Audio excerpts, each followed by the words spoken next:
Student, good morning. Here you are seeing some important questions. I am explaining their answers.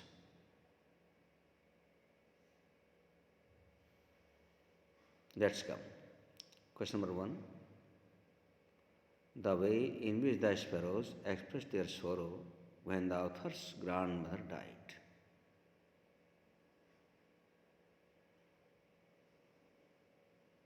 Question समझ में आ गया होगा।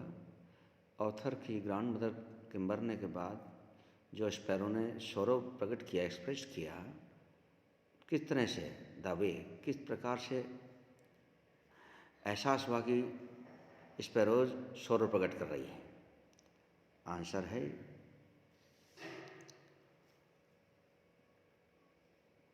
Thousand of sparrows and there was no chirping.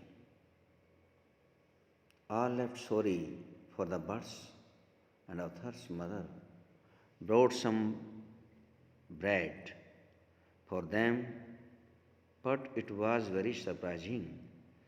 The sparrows took no notice of the bread pieces and flew away silently. When the corpse of grandmother was carried off. समझ गए इसका answer कि हजारों चिड़ियाँ जो चिरपिंग करती थी उसकी कोई आवाज़ नहीं थी, शांत बैठी थी, साइलेंटली वे में सभी दुख प्रकट कर रही थी, बहुत दुखी थी, ऐसा महसूस हो रहा था। ऑथर की माँ उनके लिए कुछ ब्रेड के पीस लेकर आई, उनको डाला, लेकिन किसी ने भी उस पर ध्यान नहीं दिया और चुपचाप वहाँ से, जैसे दादी को वहाँ से ले जाएगा अर्थी पर, वो साइलेंटली फ्लो अवे, उड़ गई। Question second, describe the mental condition of the voyage on 4th and 5th January. 2 marks का ही भी शॉर्ट में आंसर देना है। मेंटल कंडीशन ऑफ वॉयज, यात्रा में जो दिमागी हालात थे 4 और 5 जनवरी को, उसके बारे में आपने लिखना है। तो 4 जनवरी 1976 में ये जो वॉयजर्स थे, वो the voyagers were left with few centimetres of water in the ship, यानी बहुत कम सेंटीमीटर पानी शिप में था। उन्होंने पंपिंग के द्वारा काफ़ी निकाल दिया था, तो बहुत ही कम पानी बचा था। ये 4 जनवरी 1976 की बात है। जो वॉयजर्स ने श्रम किया, पंपिंग से काफ़ी पानी निकाल दिया, जो वेव आकर पूर्ण रूप से भर गई थी। Now they had only to keep pace with the still incoming water with the waves, और थोड़ा बहुत पानी वेव के साथ फिर भी आ रहा था, इसे कंटिन्यूसली वो उसे बाहर निकालने की कोशिश कर रहे थे। January 5 Voyager situation become desperate by dawn, और दिन उगने से पहले ही वॉयजर्स की सिचुएशन थोड़ी निराशाजनक हो गई। ऐसा लगा कि आज का मौसम भी ख़राब रहेगा। Captain little son John asked, daddy we are going to die, we are not afraid to die if you can all be together and we fight. He encouraged the author, and author fight the sea all his might that day. इसका answer आप लिखेंगे। Question third है, describe out all persons who were riding on the boat during the voyage and right something about the boat. इसमें वो सभी व्यक्ति के नाम लिखने हैं आपने, उन सबके बारे में बताना है जो कि वॉयज के दौरान बोट पे सवार थे, बोट पे उस वॉयज में जा रहे थे। The captain with his wife name Mary, son Jonathan and daughter Susan, set sail from Plymouth, जो इंग्लैंड में पड़ता है। बिफोर हेडिंग ईस्ट, हेडिंग जाने से पहले they took 2 crewmen, American Larry Vigil and Swiss Herb Seigler. इसका answer लिखेंगे। Fourth है why Tut's body was buried along with gild treasure. Tut की बॉडी को स्वर्णिम खजाना के साथ क्यों दफन किया गया? बहुत सारा ढेर सारा खजाना उसके साथ दिया गया, चैम्बर में रखा गया, ऐसा क्यों? तो टट के टाइम में द टट time the regret the royal family members use to be very wealthy. काफ़ी रईस थे, अमीर थे, रिच फैमिली थी, राजा लोग थे, तो शाही परिवार थे, बहुत सारा धन दौलत सोना वगैरह उनके पास हुआ करता। They thought that they could take their wealth with them at death. मतलब उनको विश्वास था कि वो अपनी दौलत को अपने साथ ले जा सकते हैं, उनका कभी पुनर्जन्म हो सकता है तो दौलत काम आ सकती है, इसलिए वो उनके साथ वो दिया करते। नेक्स्ट क्वेश्चन है why king Tut change the name from Tutankhaten to Tutankhamun. ये जो किंग टट है इसने अपना नाम टूटन खाटेन से टूटन खामुन क्यों रख लिया? फेरो एमोनोटो fourth promoted the worship of the Aten, the sun disk, you know, Aten means the sun disk, and changed his name to Akhenaten। यानी कि एमोनेटर फोर्थ ने अपना नाम Akhenaten रखा था, सूर्य का दास, the servant of the Aten. He attacked the main god Amun. Amun कौन है? मून का गॉड है, चांद का देवता। तो इसने जो मेन गॉड पहले हुआ करता एमनहोटप थर्ड के समय उस अमून उसको मारने से इनकार कर दिया, उस पर अटैक को कर दिया, उसकी मूर्ति तोड़ दी गई।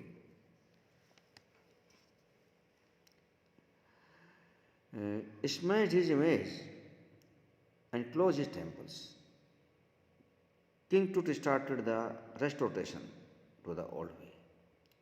इसने अपना पुराना तरीका ही अपनाया अकॉर्डिंग टू हिज ग्रैंडफादर, दादे के अनुसार। जो उसके दादा वो भी अमून की पूजा क्या करता। एंड चेंज हिज नेम, और किंग टट ने अपना नाम दादे की तर्ज पर टूटन खाटेन से टूटन खामून कर लिया। He change his name to Tutankhamun, that means living image of moon. Next question है what is the similarity between voice of the rain and song according to author. ये भी 2 मार्क्स का क्वेश्चन हो सकता है, जिसमें भी short में आंसर देना है कि क्या सिमिलरिटी है वॉइस ऑफ द रेन और सॉन्ग में। दोनों की सेम कंडीशन है, both rise up from the origin source, मूल सोर्स से दोनों उठते हैं। सॉन्ग है तो भी मूल सोर्स से उठेगा, और वॉइस ऑफ द रेन भी धरती से उठती है, समुद्र से उठती है, सी से उठती है, पाउंड से उठती है। And wide spread in the sky, और आकाश में तो फैलते हैं दोनों। आफ्टर कंप्लीटिंग देयर वर्क, अपना काम कंप्लीट करके they come back to their source of origin, फिर अपने मूल स्रोत में वापस लौट आते हैं। Song voice of the rain दोनों की सेम सिमिलरिटी है, दोनों ज़मीन से उठते हैं, मूल सोर्स से उठते हैं, दोनों वाइड स्प्रेड करते हैं और इन द स्काई, एंड फिर वापस अपना काम कंप्लीट करके अपने सोर्स ऑफ ओरिजिन में फिर से वापस आ जाते हैं। आंसर है इसका। Second question what laburnum is called in your language. आपकी भाषा में लेबरनम किसे कहते हैं? तो लेबरनम हम यहाँ की लैंग्वेज में अमलताश को बोलते हैं, आपने इंग्लिश में ही अमलताश लिखना होगा। What local bird is like the gold Finch. Gold Finch जैसा ही लोकल बर्ड हमारा इस हिंदुस्तान में किस नाम से जाना जाता है लोकल बर्ड, देसी पक्षी, उसे कहते हैं सोनचिड़िया। सोनचिड़िया सेम उस जैसी होती है, बस रंग में डिफरेंस होता है, ये थोड़ी काले रंग की और सफ़ेद होती है, और वो होती है गोल्ड कलर की, पीले पीले रंग की होती है गोल्ड फिंच।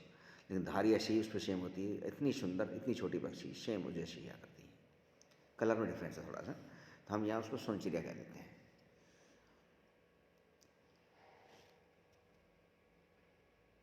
नेक्स्ट क्वेश्चन है write the correct sketch of Mourad and Aram. Mourad और आरम के करेक्ट स्केच लिखें, यानी कि उनका चित्रण कीजिए। मुराद के बारे में तो आप जानते हैं, दोनों ही Mourad and Aram were related to Garoghlanian family that was popular for their honesty. ये गैरोग्लेनियन फैमिली ऑनेस्टी के लिए प्रसिद्ध थी भाई। Mourad was crazy boy, determined person, loves to bird and animals. He knows how to control the animals very easily. Aram was honest, quiet and brilliant boy. Both boys were deep desire of horse riding. इसका answer आप लिखेंगे 3 marks का ये हो सकता है। तो दोनों के बारे में और काफ़ी कुछ लिख दीजिए जो आपने लेसन में पढ़ा है, दोनों के कैसे कैसे करेक्टर हैं, किस तरह के व्यवहार के दोनों बच्चे हैं। Next question 9, write the quality of Garoghlanian family. तो अभी इस क्वेश्चन जो 8 क्वेश्चन में आंसर थोड़ा हमने दिया, गैरोग्लेनियन फैमिली की क्वालिटी क्या है। आप लिखेंगे Garoghlanian family was famous and honest, बहुत ही प्रसिद्ध और परिवार है के नाम से जानी जाती है। Each person of this family is honest but poor in condition.